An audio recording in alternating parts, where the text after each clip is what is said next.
19 days, 96 witnesses, more than 10,000 submissions and some deeply personal stories. I know if I leave this much longer, I'm going to go into a full psychotic episode. At that particular moment, I was thinking about how I could end my life. So, people who work in mental health tell us this Royal Commission didn't really reveal much that wasn't already well known. Yeah, people just struggle to get into the system. And if they do get in, they just get booted out to make room for the next one.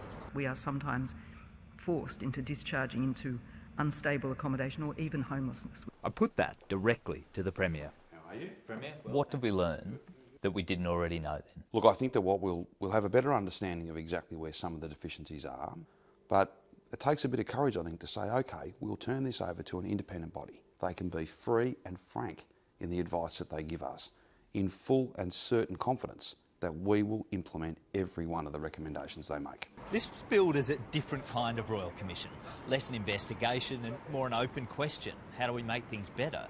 And that had some experts worried from the start.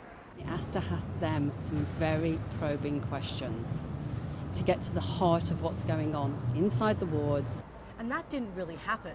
Yeah, there's one example that really stood out to me. It was Teresa, and she was talking about a pretty lonely and frightening experience as a diabetic in a psych ward.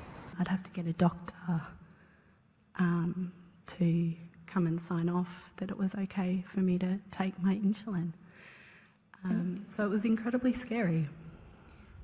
Ultimately, you've said that the hospital experience overall was very positive. And the only time we saw a public official getting a tough question, they didn't really answer.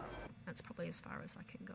All right, so you can't tell us anymore because It really does then move into a matter of public interest immunity. And that means that some big questions just weren't answered. Like, if we don't know whether the system is helping, how can we change the ultimate statistic? Whether or not someone is alive or dead 12 months later, to put it really frankly. Why stop short of giving it the power to investigate individual cases of treatment? Well, the issue becomes not so much one of punishment. This is not like some other Royal Commission processes we've had recently, where there was a need for that sense of healing and there was a need for justice, if you like. The workshops and hearings that they've conducted have really given them a tremendous insight, all too tragic insight into some of the failings of the system. And now we wait until November and see what the commissioners come back with. Yeah, we know there might be more hearings next year. There's definitely going to be another report.